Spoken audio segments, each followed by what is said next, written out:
uma honra tê-lo conosco, pastor. Uma honra mesmo.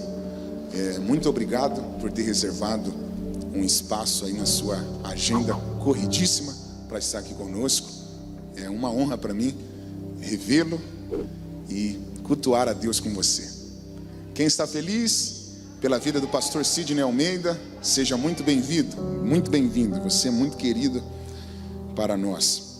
Livro do profeta Ageu, capítulo 2. Pastor Diogo Moisés, com a família, obrigado por ter vindo. Heitor, Luana, vocês são incríveis. Eu estou vendo aqui, olha isso, apóstolo André, se liga nisso. Eu estou falando aqui, cada terça-feira eu me surpreendo, porque depois do culto tem pessoas que me procuram, Bispo Rodrigo, e falam assim: pastor, nós subimos lá do Guarujá, né? Aí lá do Guarujá para cá dá mais ou menos umas 3 horas, né? Em horário exatamente que acontece o culto, aproximadamente isso. Outras pessoas vêm de Santos, de várias cidades do interior de São Paulo, e eu fico muito feliz quando eu recebo essas notícias. Mas se liga nisso aqui, gente. Eu conheci uma família muito maravilhosa lá no Rio de Janeiro. Eu estive pregando lá quarta, quinta, sexta, sábado e domingo. Eles estiveram, Paulo, em todos os cultos. Foram, na verdade, em 4, né? Quinta, sexta, sábado e domingo. E eu fiquei muito feliz, né, em conhecer uma pessoa que ama tanto a palavra de Deus. E olha que surpresa maravilhosa. Eles vieram hoje lá do Rio de Janeiro só para cultuar com a gente. Eles estão aqui na frente. Vocês podem, não sei se vocês estão com a Bíblia na mão, aplaudir a Deus por essa família. Tem também aqui, ó, não é só do Rio não. Tem uma amiga querida que veio lá do Paraná, lá de Curitiba. Muito obrigado por estar aqui conosco. Eu fico muito feliz, gente. Olha que impacto que esse culto tem gerado na vida das pessoas. As pessoas pegam voo, as pessoas saem de vários lugares do Brasil para estar aqui conosco. E eu fico muito feliz por isso. Ageu capítulo 2, versículo de número 3.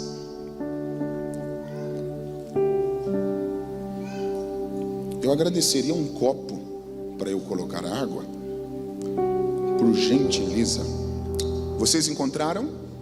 Ageu capítulo 2, versículo 3.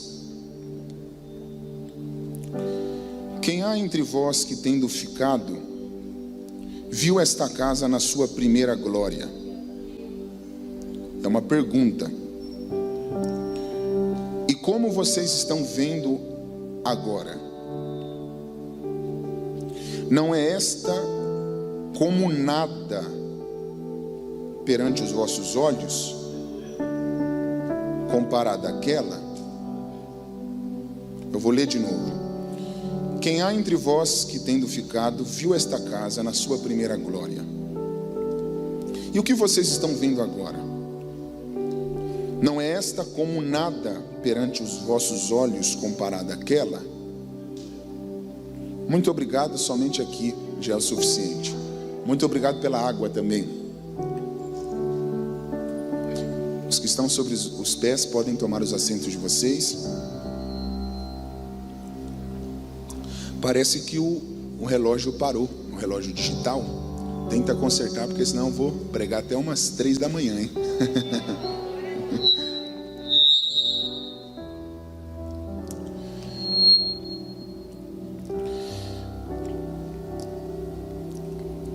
Eu acredito que todos vocês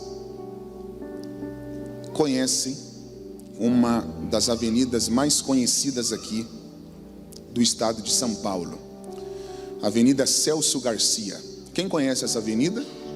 Olha aí, praticamente todo mundo. Na Celso Garcia existe uma réplica de um templo sagrado que nós conhecemos como Templo de Salomão. Muitas pessoas de vários lugares do Brasil, como de outros países também, visitam São Paulo exatamente para conhecerem a réplica que o bispo Edir Macedo construiu aqui na Celso Garcia. E quando nós olhamos para esse templo que foi construído aqui em São Paulo, nós ficamos maravilhados. É uma construção incrível, né? Admirável. Quando nós olhamos para essa réplica, nós ficamos assim, uau! Na frente do templo que o Edir Macedo construiu, né? A réplica do Templo de Salomão, tem uma igreja muito conhecida, que eu amo muito e respeito também muito, eu tenho muitos amigos lá, que é a Assembleia de Deus do Brás, né? Olha, alguém falou glória, talvez seja de lá. A Assembleia de Deus do Brás é uma igreja linda também, né? Heitor, aquela vigília que eu preguei lá, a de aniversário, tinha quantas pessoas mais ou menos? Umas 8.000, umas 7.000 pessoas. Então, a Assembleia de Deus do Brás já é uma igreja muito linda, muito linda. Ela tem, o público dela fica de uma maneira incrível e tem várias repartições. Só que quando você olha para o Templo de Salomão, se liga nisso, parece que dá é a Assembleia de Deus do Brás e o Templo de Salomão tipo de frente, um templo de frente com o outro. A Assembleia de Deus do Brás é linda, incrível. Só que quando você olha para o Templo de Salomão, que está na frente da Assembleia de Deus do Brás, parece que dá para colocar a Assembleia de Deus do Brás dentro do templo pela porta, tipo de tão grande que é a porta do Templo de Salomão.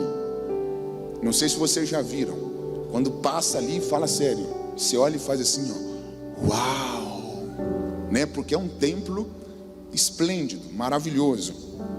E eu gosto muito de parabenizar pessoas que constroem coisas que são admiráveis. Na verdade, é apenas uma réplica de um templo que nasceu no coração do rei Davi. O rei Davi foi o homem que tanto quis construir uma casa para Deus. O rei Davi disse: eu quero construir uma casa para que o teu nome seja exaltado. Eu quero construir um templo para que o seu povo sinta a sua glória. Esse sonho nasceu no coração do rei Davi. Só que Deus falou para Davi: você não vai poder construir uma casa para mim, porque você é homem de guerra.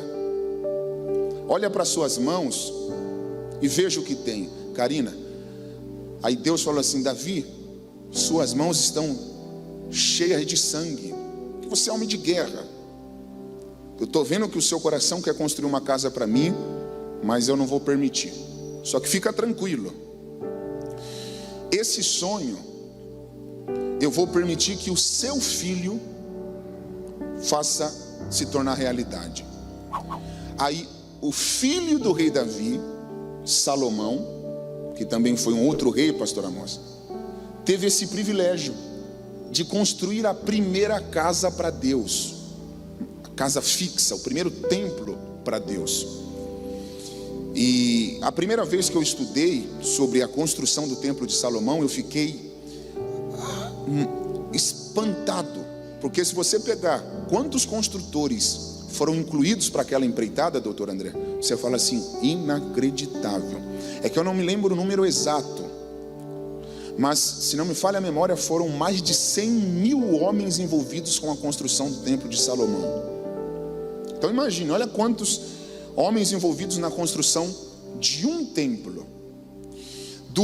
Para eles construírem o templo de Salomão, levou exatamente 7 anos. Eles revestiram de ouro, uma coisa assim fora do comum.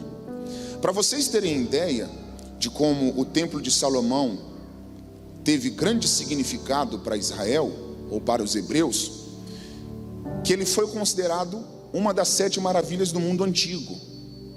Era o orgulho da nação, era a honra da nação. Eles olhavam para o templo de Salomão e todas as vezes se recordavam da inauguração, quando os sacerdotes, não conseguiam ficar sobre os pés, que Deus desceu, invadiu, enfim. O templo de Salomão era o orgulho de Israel, guardem isso, era a alegria da nação. Só que um rei chamado Nabucodonosor, que era o rei da Babilônia, por algumas vezes ele sitiou Jerusalém, ele invadiu Jerusalém, 3 vezes. E nessas invasões, ele foi destruindo algumas coisas que tinha grande representatividade para a nação. Por exemplo, olha aqui para vocês entenderem. Na antiguidade, toda a cidade tinha que ter muros, porque o que protegia a cidade dos inimigos eram os muros. Eu não sei se você já assistiu aqueles filmes, tipo os 300, se você já assistiu os Vikings, essas séries que tratam assim dos tempos antigos, você vai perceber que na antiguidade, Heitor, os muros era a proteção de toda a nação. Então, uma nação que tinha muros ao seu redor era uma nação protegida, era uma nação que estava segura. Só que nas invasões de Nabucodonosor em Jerusalém, ele foi destruindo algumas coisas. E uma das coisas que ele destruiu foram os muros que protegiam Jerusalém. Colocou fogo nas portas e foi, enfim, destruindo tudo. E pastor Amós, pastor Sidney, uma das coisas que Israel perdeu, Paulo, quando Nabucodonosor invadiu Jerusalém, foi o templo de Salomão. Ele destruiu com o templo todo, acabou com o templo. Aqui na igreja nós temos até hoje, acho que está ali na sala dos pastores, no escritório, uma réplica da Arca da Aliança. Ficava aqui antigamente. Quem já é da igreja um tempo lembra da arca. Essa Arca da Aliança, que ficava no Santo dos Santos, que é o lugar santíssimo, um lugar restrito, era o maior símbolo da presença de Deus na Bíblia, Era uma caixa feita de madeira de acácia, revestida com ouro por dentro e por fora. Tinha o propiciatório, que era uma espécie de uma tampa com 2 querubins esculpidos de ouro também, um de frente com o outro, com as asas estendidas. E dentro dessa caixa estavam 3 elementos sagrados, as tábuas com as leis dos 10 mandamentos, um pote com maná que Deus providenciava no deserto, e a vara de Arão que floresceu.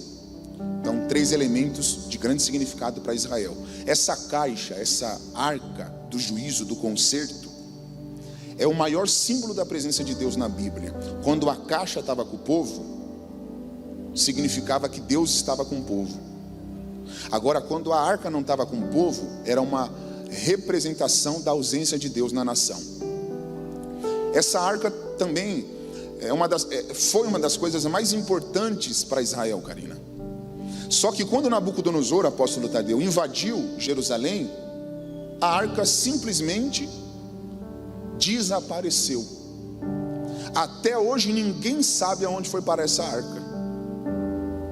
Depois que Nabucodonosor invadiu, essa arca some e ninguém sabe. Não tem nenhum teólogo, nenhum arqueólogo que pode falar com exatidão. A arca, ela sumiu, desapareceu da história. E consequentemente o templo foi destruído. Vocês lembram na pregação, no início, que eu falei que o templo era o orgulho da nação, a alegria da nação. Quando o templo foi destruído, aí acabou. Todo mundo ficou triste. Além da cidade estar arruinada, não existe mais templo. E olha para vocês terem ideia de qual era o sentimento dos hebreus nesse período que eu estou falando para vocês. Salmo 137. junto aos rios da Babilônia, nós nos assentávamos e chorávamos, lembrando de Sião. Nos salgueiros que há no meio dela, penduramos as nossas harpas. Porquanto aqueles que nos levaram cativos nos pediam uma canção. E os que nos destruíram, que nós nos alegrássemos, dizendo: canta para nós os cânticos de Sião. Aí olha o verso 4. Olha o que eles disseram, pastor Amós: como entoaremos o cântico do Senhor em uma terra estranha? André, olha o que está acontecendo. Quando o templo de Salomão foi destruído, os levitas não queriam mais cantar, pastor Amós. Eles perderam o prazer de cantar. Vocês viram aqui o guitarrista tocando, todo mundo feliz, o Paulinho cantando. Não é muito lindo ver isso, pastor Amós? Não é, pastor Cid? Mas quando o templo de Salomão foi destruído, acabou prazer em adorar a Deus. O povo perdeu esse entusiasmo, essa alegria, essa motivação. Eles não cantavam mais. E eles estão: como nós vamos cantar? Olha onde nós estamos. Estamos presos, cativos. Nós queríamos estar lá no templo, mas o templo não existe mais. Lu, e os sacerdotes, os pastores, gente, os pastores já não tinham mais prazer na lei do Senhor. Lembra em Deuteronômio 28, que Deus falou assim: se um inimigo vir por um caminho, por 7 eles vão voltar, ou ele vai voltar. Vocês sempre estarão por cima e nunca por baixo, serão cabeça e não cauda. Olha o que Deus falou: eu vou abençoar tanto vocês, que vocês não vão precisar pegar emprestado com ninguém. Vocês vão ter condição para emprestar. Aí olha isso, gente. Deus falou assim, ó: quando as outras nações olharem para vocês, eles vão ficar com medo. Ninguém vai brincar com vocês, não. Então olha o que Deus falou para essa nação. Olha quanta coisa boa Deus falou. Só que tudo isso seria uma verdade absoluta sobre Israel, enquanto Israel obedecesse os preceitos do Todo-Poderoso. Deus falou assim, ó: se vocês ouvirem a minha voz e obedecer ela, todas essas bênçãos estarão sobre vocês. Agora, gente, olha quanta coisa boa Deus falou lá em Deuteronômio 28, e olha a situação agora, Heitor. É um paradoxo. Está tudo ao contrário. Deus falou que eles nunca iriam sentir medo, e que todo mundo sentiria medo deles. Agora eles estão com medo de todo mundo, estão envergonhados, estão presos, estão na Babilônia, perderam o templo de Salomão. Foi quando Deus levantou um homem, preste atenção, foi quando Deus levantou um homem para reconstruir o templo de Salomão. Esse homem chamado Zorobabel.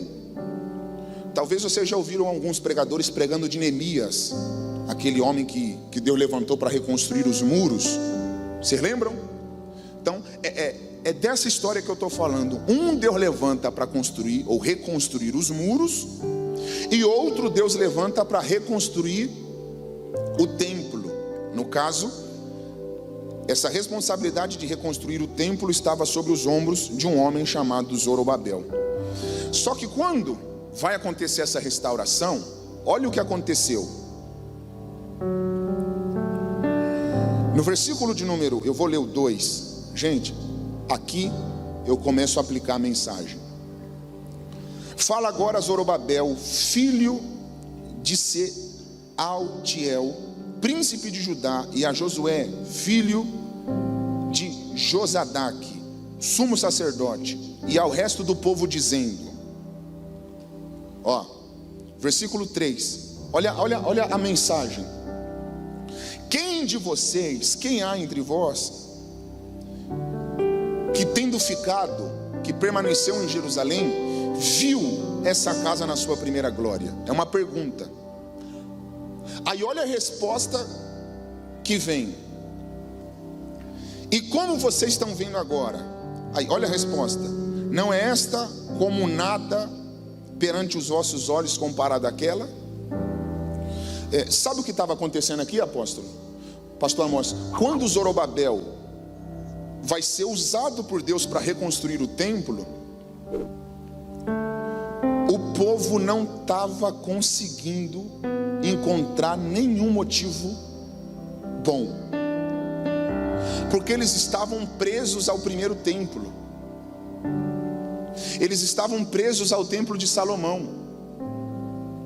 E se você fosse fazer uma comparação entre o templo de Salomão e o templo de Zorobabel, humanamente falando, você vai falar assim: o templo de Salomão dá de 1000-0 nesse segundo templo, porque o templo de Salomão tinha muito ouro, mas era muito ouro, era um templo esplêndido. E agora, gente, a nação está tentando se reerguer de uma crise política, econômica e espiritual. Então, Karina, é óbvio que a nação não tem mais tanto poder para fazer algo tão luxuoso como nos dias de Salomão. E quando acontece isso, Paulinho, o povo olha para o templo de Zorobabel, pastor Sidney, e o povo diz assim: não é isso que nós queremos, não. Nós já vivemos coisas tão maravilhosas lá atrás, e agora Zorobabel está querendo fazer isso aí. Isso não tem nada a ver com o templo de Salomão. Pega se você está ligado, Michel. Por eles estarem presos ao passado, eles não estavam conseguindo aproveitar o presente. O templo de Salomão, eu vou ser muito objetivo na minha pregação hoje, eu não vou ficar enrolando. O templo de Salomão já não existia mais. O templo de Salomão já não estava mais de pé. Qual era o problema? É que o povo estava preso a algo que não existia mais. O povo estava preso a lembranças do passado. Sabe por que muitas pessoas não conseguem aproveitar o presente da melhor maneira possível? Porque estão presas ao passado. E Deus me trouxe hoje aqui com uma palavra muito objetiva. Enquanto você ficar preso ao seu passado, você nunca vai conseguir, eu estou começando a arrepiar, gente, aproveitar o presente. Então Deus está orientando algumas pessoas aqui a se desprenderem urgentemente do passado.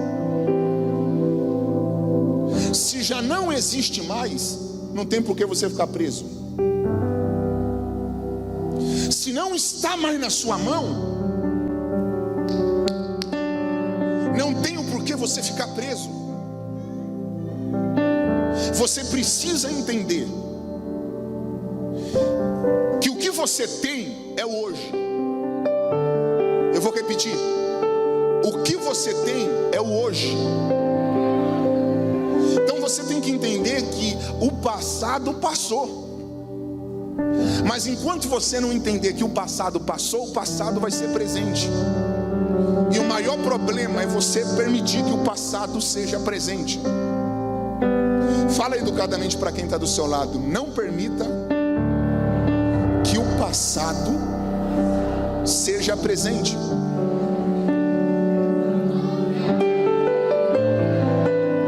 Se tem um dia que você não pode fazer absolutamente nada, esse dia se chama ontem.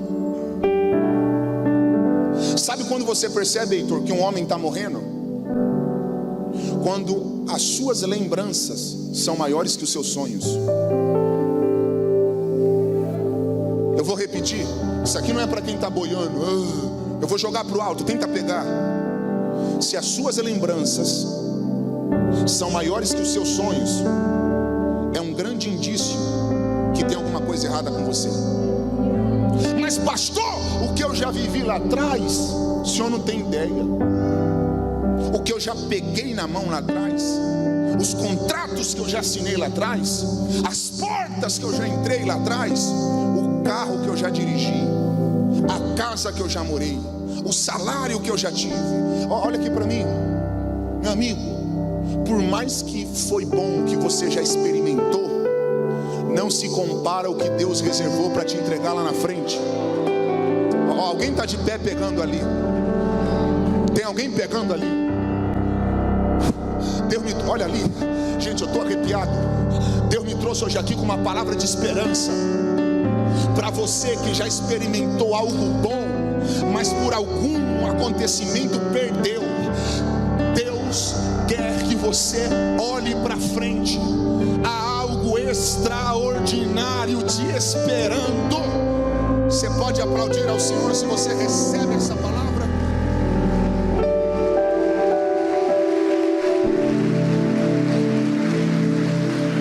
Fala para quem está do seu lado: não chore pelo que você perdeu. Fala assim, ó: por mais que foi bom, Deus tem algo melhor.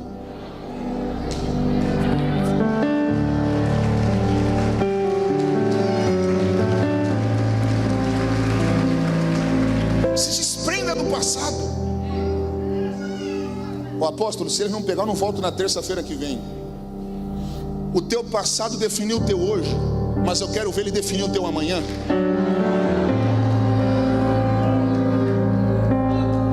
Pastor, eu errei lá atrás, por isso que hoje não estou tão bem. Não vai ficar chorando, vai resolver nada, meu amigo. Errou lá atrás, está refletindo no teu hoje. Muda o teu hoje, você vai ver como o teu amanhã será extraordinário. É isso, o meu passado definiu o meu hoje, pastor Amos. Só que o meu hoje que vai definir o meu amanhã. Então eu preciso tirar esse poder do passado. Eu preciso quebrar esse poder que o passado quer ter sobre a minha história. Eu sei que se você pudesse, você consertaria um monte de erro que você cometeu na vida, mas não tem como. Não tem como você voltar lá atrás e consertar. Mas lembre-se disso: você não pode voltar no teu ontem, mas você pode tomar uma atitude diferente hoje. E Deus está te dando a oportunidade de construir um futuro de paz para você e para a tua família. Dá um grito de glória para Deus se você...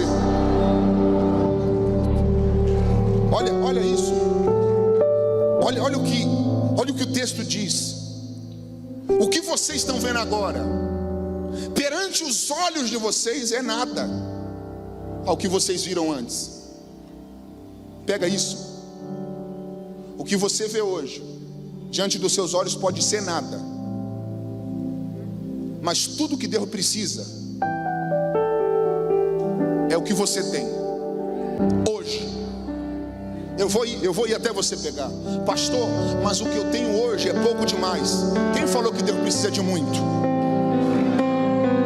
Pastor, eu estou arrepiado. Pastor Amor está pegando. Tem gente aqui falando: pastor, mas o que restou é nada. Olha aqui para mim. Tudo que Deus está te pedindo é isso que você está vendo como nada, que Ele pode usar isso para fazer algo extraordinário na tua vida. Eles pensavam que era um nada. Oh, gente, tenta pegar isso aqui.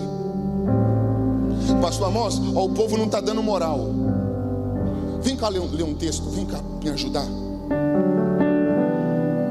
Mas olha como Deus é, cara. Gente, isso aqui não é mensagem copiada de Google não, viu? Se liga nisso aqui. Lê o 9, pastor, 2:9.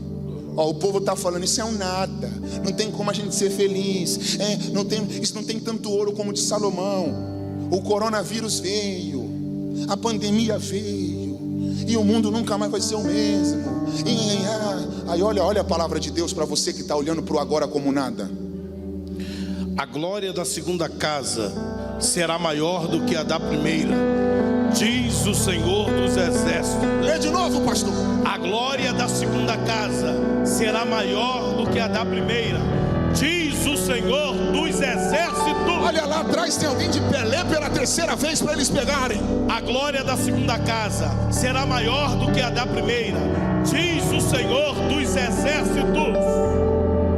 É Deus falando: vocês pensam que daí não pode vir nada de bom, mas eu vou mostrar para vocês que eu posso surpreender vocês onde vocês menos esperam. uma vez ao Senhor?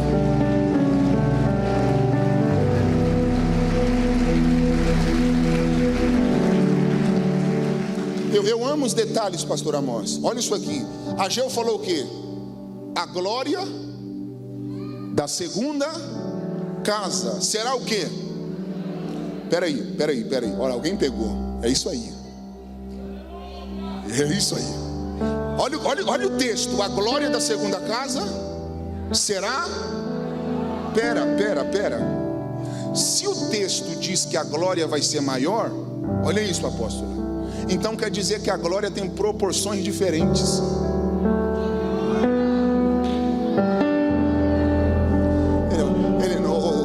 Só entre nós aqui, pastor Amós. Se a glória tivesse só um tamanho, se a glória fosse uma só, não tem como você dimensioná-la. Pegou não? Ou não tem como entrar num comparativo de dimensão, porque se é um tamanho único, eu não tenho outro tamanho como um padrão para ficar, essa é menor, essa é maior. Então algo que só tem um tamanho não serve como um parâmetro. Então, pega isso aqui. Olha isso, apóstolo. Se Ageu está falando que a glória da segunda será maior do que a da primeira, é óbvio que a glória da primeira foi menor. Oi, pastor? Do que a da segunda. Foi menor.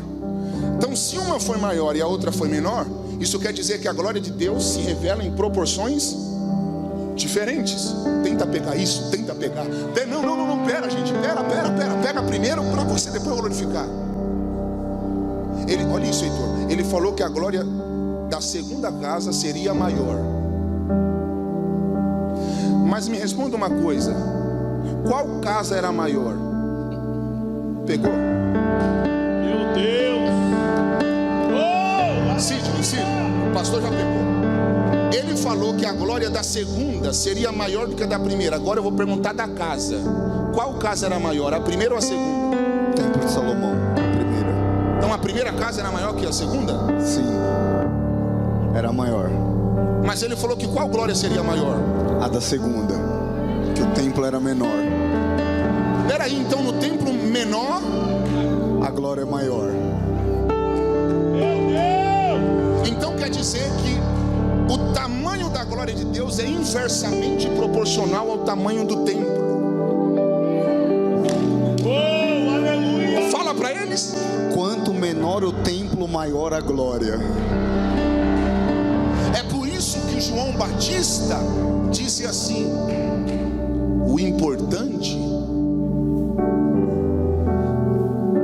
é que eu diminua,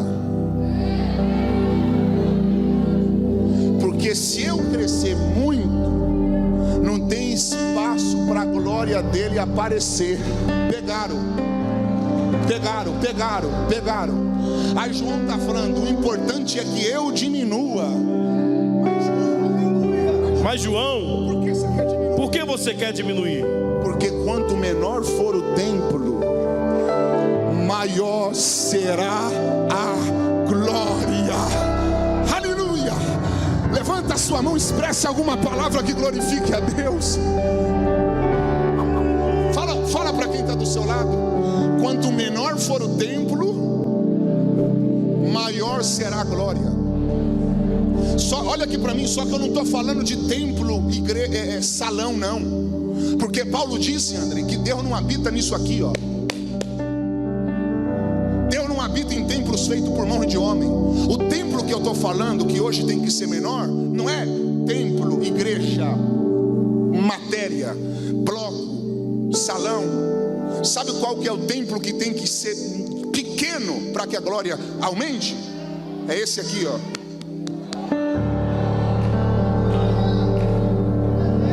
Quanto menor for o seu ego,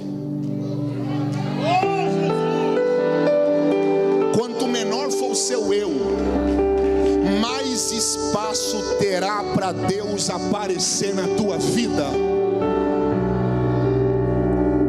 Deus está querendo aparecer na tua vida. O problema é que você está querendo aparecer muito. O problema é que você está vivendo pelo teu eu. Um conselho que eu te dou: desapareça, se diminua, lute contra o seu orgulho. Não viva para ser grande, viva para que Deus cresça em você. Paulinho, eu sei que você sabe essa.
Chegarmos no céu, eu vou querer o melhor lugar. Eu quero estar no lugar mais privilegiado. Olha que culto tremendo.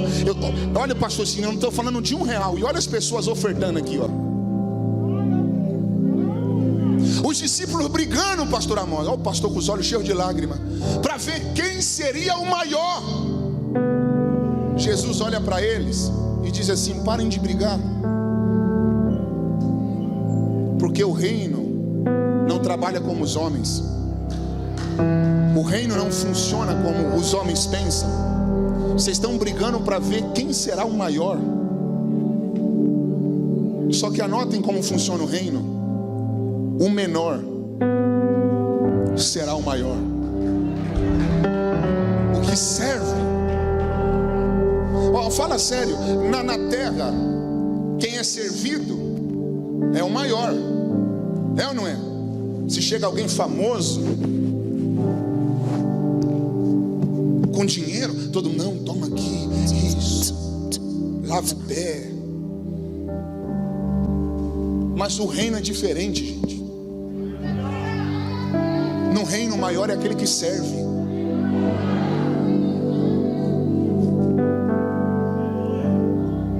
Eu não sei se vocês estão percebendo, mas eu estou pregando aqui, até agora eu não falei que Deus vai te dar chave nenhuma.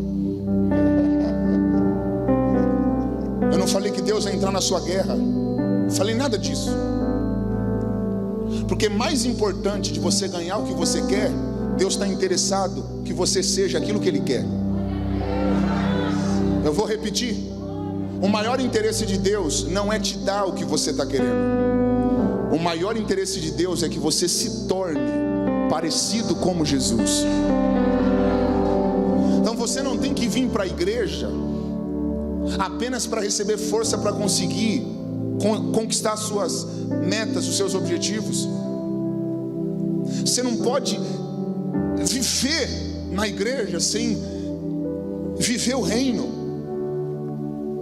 Hoje é uma oportunidade para você colocar o teu orgulho no altar de Deus. Hoje é uma noite para você falar: Deus, eu não quero mais viver para mim. Eu não quero mais viver para a minha glória, para eu aparecer, para que as pessoas me reconheçam, para que as pessoas me vejam. Não, eu quero viver para a tua glória, para o teu louvor. Você tem coragem de dar para Deus aquilo que te faz bem?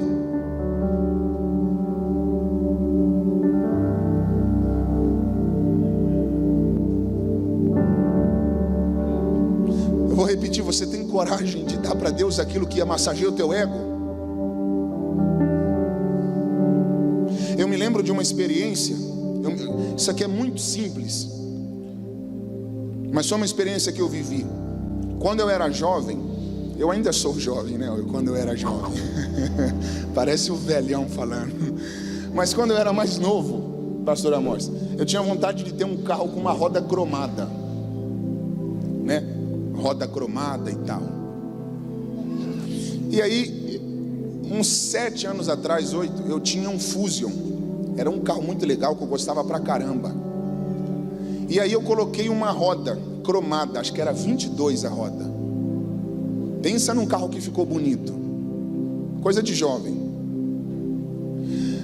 Fui lá no Paraguai pegar roda, que aqui no Brasil era mais de 10 mil. Aí lá acho que eu paguei 2 mil e pouco na época. Vocês acreditam que eu coloquei a roda? No primeiro dia, andando com o carro, o Espírito Santo começou a me incomodar. Aí o Espírito Santo falava: isso aí que você queria. Mas por que você queria isso? Para as pessoas olharem para o seu carro e falar que o seu carro é legal? E aí começou a me incomodar. A maior burrada que eu fiz foi comprar roda. Sabe por quê? Não aguentei ficar com o carro. Uma semana vendi o carro. Mas não porque eu queria, mas porque o Espírito Santo estava me incomodando. Tipo assim: você não nasceu para isso. Você não precisa que as pessoas olhem para o teu carro e digam: nossa, o carro dele é da hora. Então aí eu peguei aquilo que me fazia bem como jovem e abri mão. Tudo porque eu entendi que nós não podemos viver para nossa glória, mas para a glória de Deus. Eu estou usando uma experiência pessoal minha, mas talvez tem muitas coisas que está enchendo os seus olhos, que está fazendo você esquecer qual é o teu real propósito na terra. E Deus está te pedindo. Deus está pedindo a tua glória. Deus está pedindo a glória que os homens te deram. Deus está pedindo a glória que os homens te ofereceram. Diminua para que Deus cresça em você. A minha mensagem é essa: diminua para que Deus cresça em você. Fica de pé onde você está.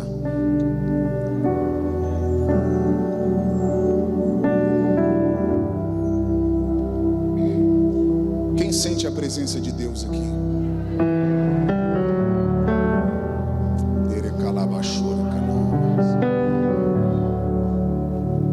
Paulinho, vamos cantar essa canção. Você pode pegar o microfone?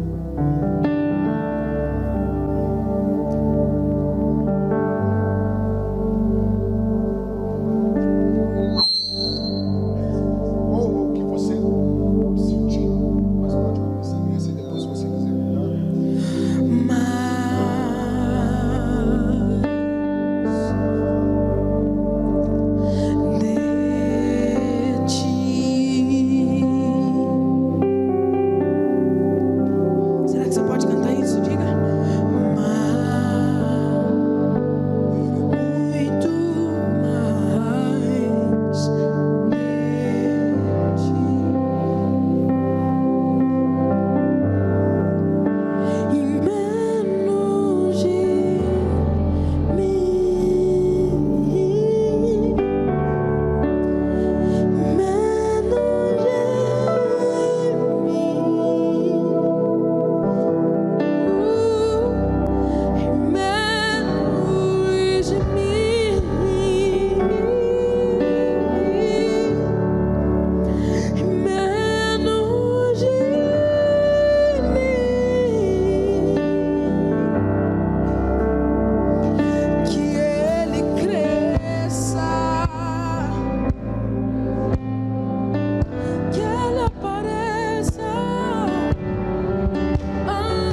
Jovens aqui que só dirigiam a motona, que só andavam com um carrão, fazendo um monte de coisa errada, mas eram os caras, tinha dinheiro, os melhores tênis. E hoje eu sei que muita gente que olha para você, Michel, possa falar: olha lá, não tem mais nada em relação ao que já teve.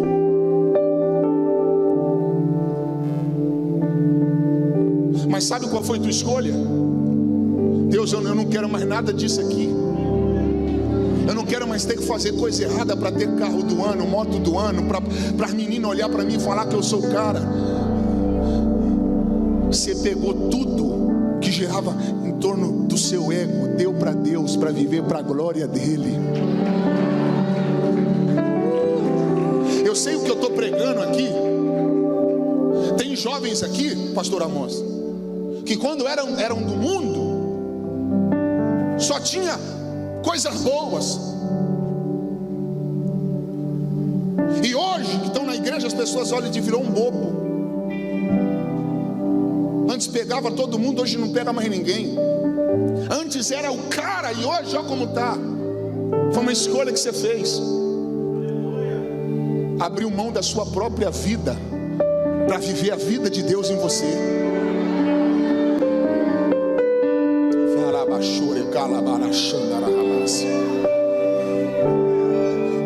Eu estou todo arrepiado aqui. Michel, olha o que eu estou te falando. Deus vai te levantar para pregar com muita mais autoridade. Vem cá no altar, Michel, vem cá. Tem uma moça que estava aqui no altar também na terça-feira passada, que Deus me deu uma palavra, e eu falei que ela não poderia faltar. Cadê ela? Se ela tiver, corre aqui. Na terça-feira passada veio aqui no altar e eu falei: eu tenho que te ver aqui.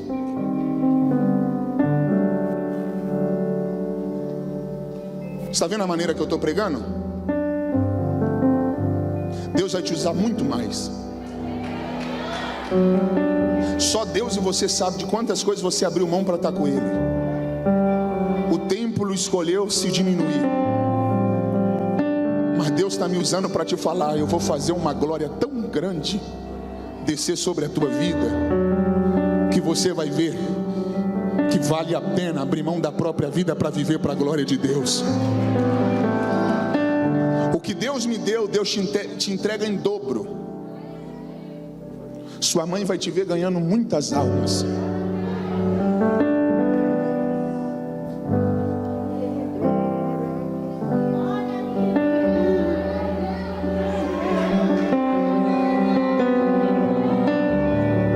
Deus te abraçando nessa noite.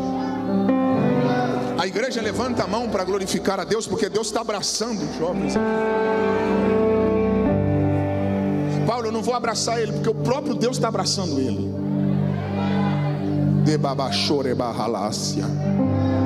O céu se abre.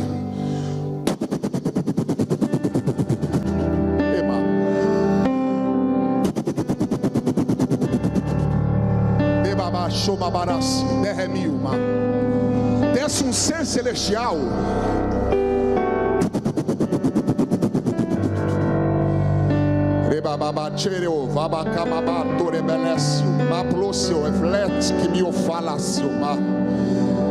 Esse ser celestial caminha para esse altar.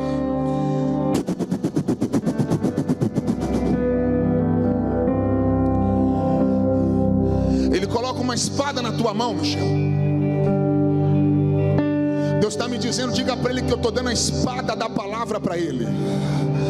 Eu vou dar mensagens que não dei a homem nenhum, para o meu nome ser glorificado, diz o Senhor.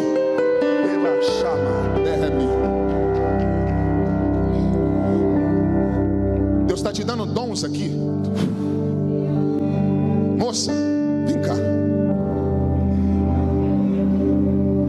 Abra suas duas mãos assim. Olha o que eu vou te falar. Quem te vê na igreja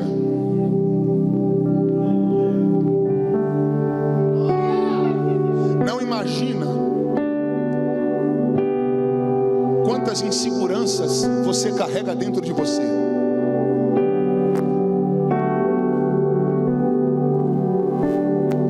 Deus me deu uma visão. Você é como se fosse em um cômodo, chorando muito.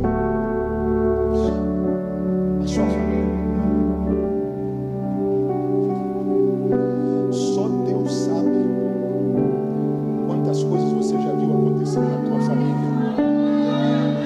O teu sonho é poder fazer alguma coisa para ajudar eles.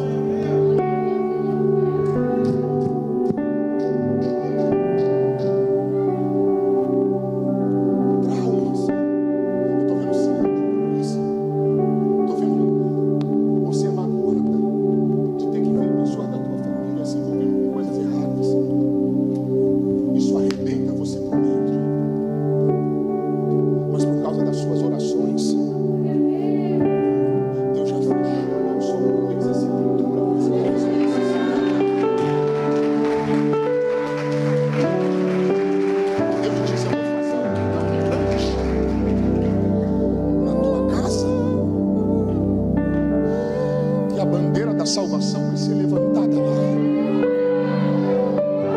Deus sabe a falta que você sempre sentiu de ter um pai falando: filho, eu estou contigo, eu te amo, vamos passear no shopping, vamos no cinema.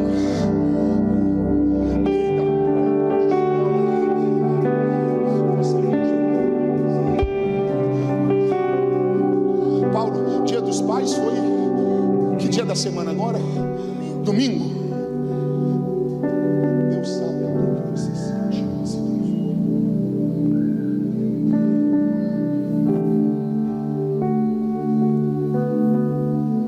Coisas que ninguém imagina que você já viveu. Mas Deus está me dizendo, fala para ela que eu levantei ela para fazer a diferença na casa dela. É tão difícil, apóstolo, ter que ser crente às vezes sozinho, ter que orar sozinho. Se Deus abrisse os olhos de todos que estão aqui para ver o que ela passa, vocês estariam chorando. Mas você não vai cair, porque Deus te levantou como coluna para segurar a tua casa. O teu sonho é construir uma família alicerçada em Deus, estruturada em Deus. Deus conhece todos os desejos do teu coração. Eu não estou vendo uma porta abrindo para você, mas eu estou vendo várias portas se abrindo. Deus está dizendo, eu vou honrar o propósito que você fez diante de mim no meu altar. Além de eu visitar tua família e fazer com que o meu nome seja glorificado como Deus que salva, eu vou abrir as portas para você, para te dar condições, para cuidar da tua família e para te levar para um novo lugar. Eu tô na visão, Paulinho, vendo alguém ligando para essa moça e falando, eu preciso que você venha aqui Eu estou vendo ela entrando no escritório. Eu estou vendo ela assinando alguns documentos. Só que a caneta que ela está assinando não é uma caneta normal, não é uma caneta azul, não é uma caneta da terra. A caneta que você segura e assina esses documentos é uma caneta que brilha com a cor do ouro. E na hora que eu vejo a sua assinatura, eu vejo o nome sendo assinado. E o nome que eu estou vendo é Larissa. Canto que ela me faz. Tereblote como a praoflécio de que me flusse. Tereplácio de me pro. Deus está me dizendo: fica em paz que o teu futuro está garantido. Eu sou Deus que já desenhei todo o destino que já está traçado para você trilhar. Só permaneça diante da minha presença, porque eu te surpreenderei, assim diz o Senhor.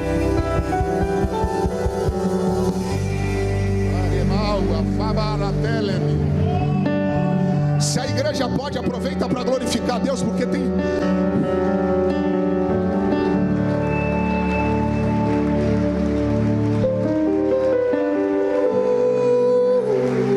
Eu estou vendo um jovem sendo livrado. O nome dele é Rodrigo. Grava esse nome. Deus te usará para desfazer o laço do passarinheiro. Eu preciso que você me diga quem é a pessoa que eu vi assinando os documentos, porque foi esse nome que eu vi. Quem é Larissa? Você tem alguém da tua família? Quem é Larissa? Eu preciso saber esse nome que eu vi. Larissa. O seu? Não, você está brincando. Você está falando que o seu nome é Larissa. Não, só não vai dar glória a Deus quem está. Eu tenho um irmão chamado Renan. Fica despreocupada, porque Deus está cuidando de todos da sua família.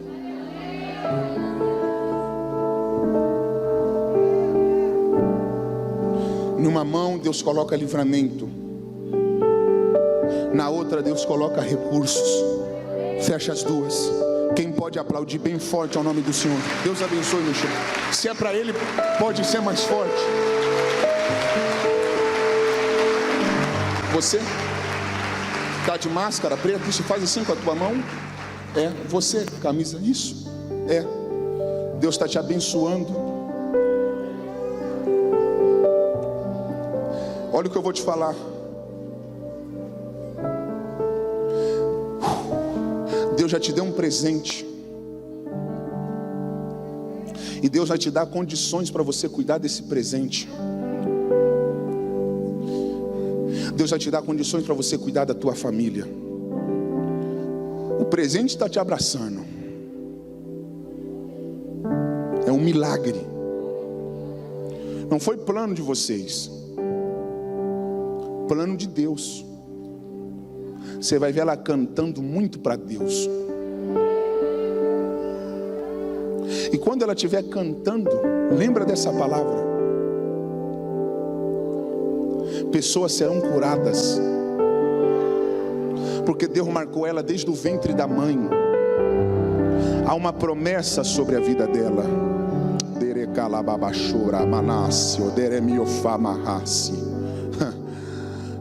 Se vocês soubessem quem vocês geraram, um instrumento que o próprio Deus vai soprar para o nome dele ser glorificado. Não deixe ela com qualquer um. Sempre vigie muito, porque é uma fúria grande contra a vida dela. Mas Deus blinda essa criança. Deus esconde ela de pessoas maldosas. Porque Deus precisa dela bem emocionalmente, Deus precisa dela bem psicologicamente, porque ela será um instrumento usado pelas mãos do Senhor. Descansa, descansa. Deus está no controle. Uma palavra dele traz para vocês tudo que vocês precisam. Só fiquem nele. Porque enquanto vocês estiverem nele, vocês serão quem vocês realmente nasceram para serem. A igreja pode aplaudir ao Senhor? Se é para ele, pode ser mais forte.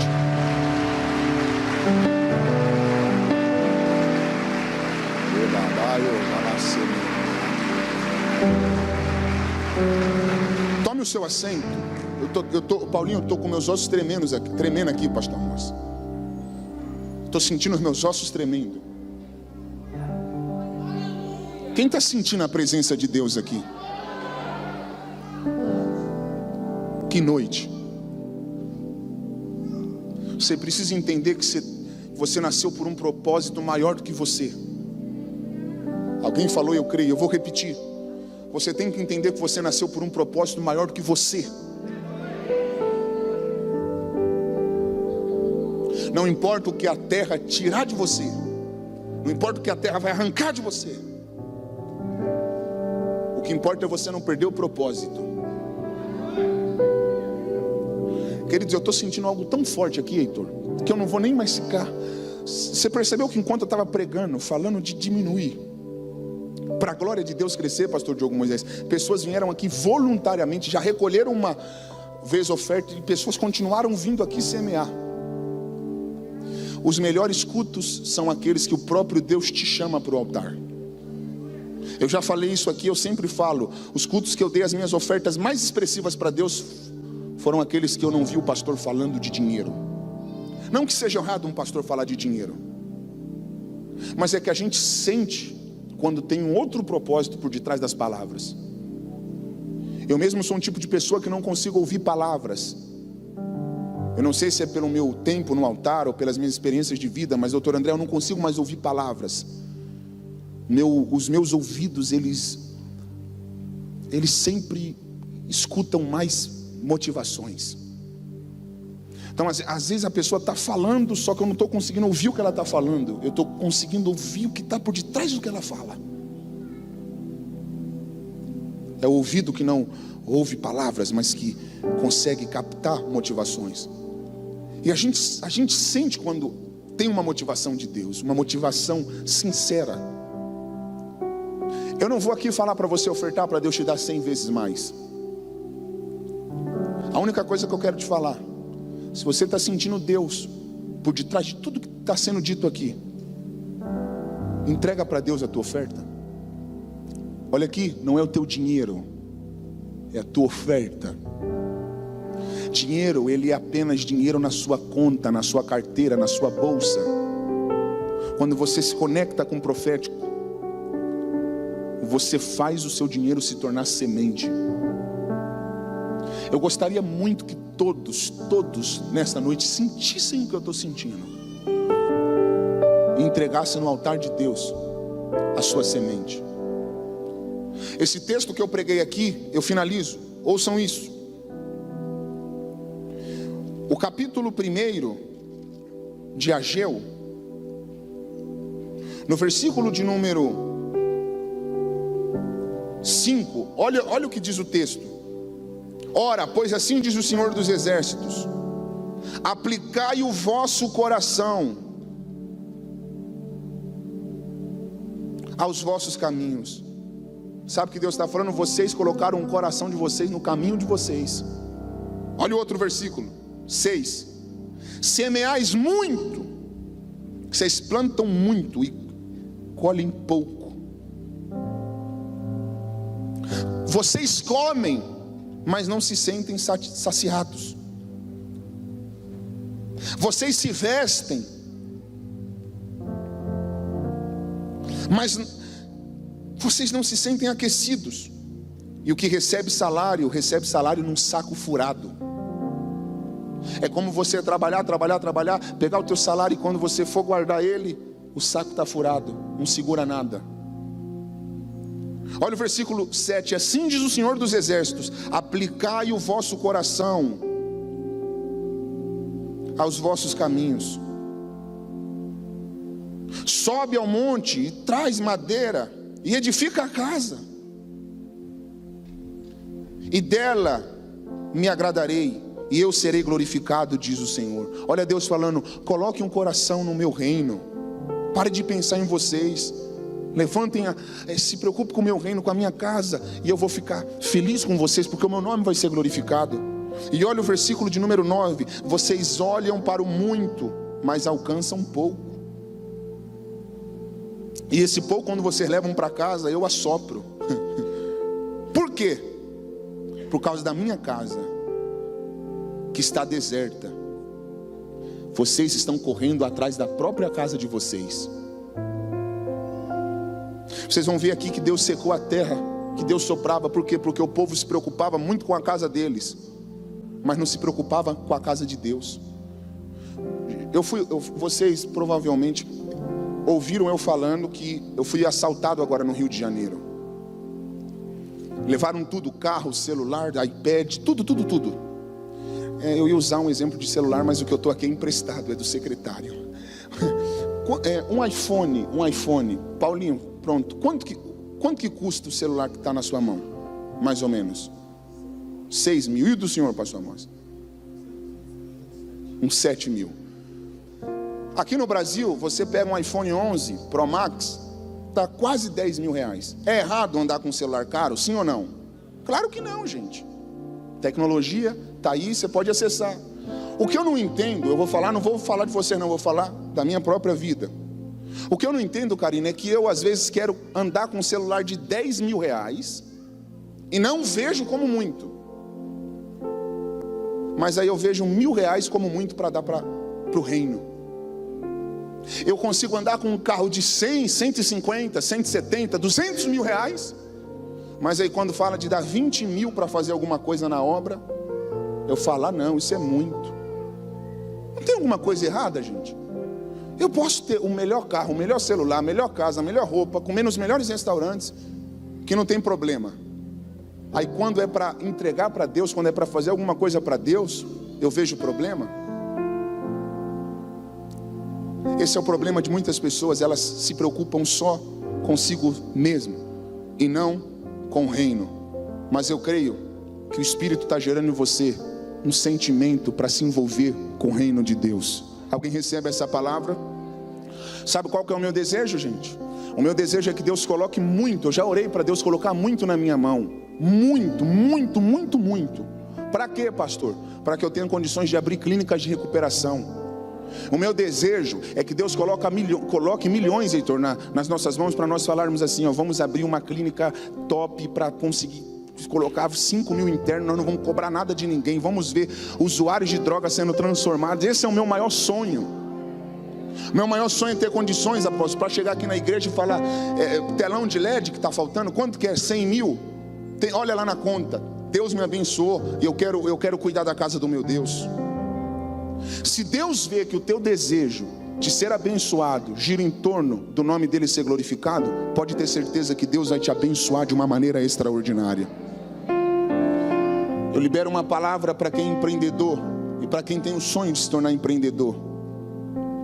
Envolva o seu coração no reino de Deus, aplique o seu coração no reino de Deus, e pode ter certeza que Deus terá o maior prazer em te abençoar de uma maneira extraordinária. Se você recebe, diga assim: eu tomo posse.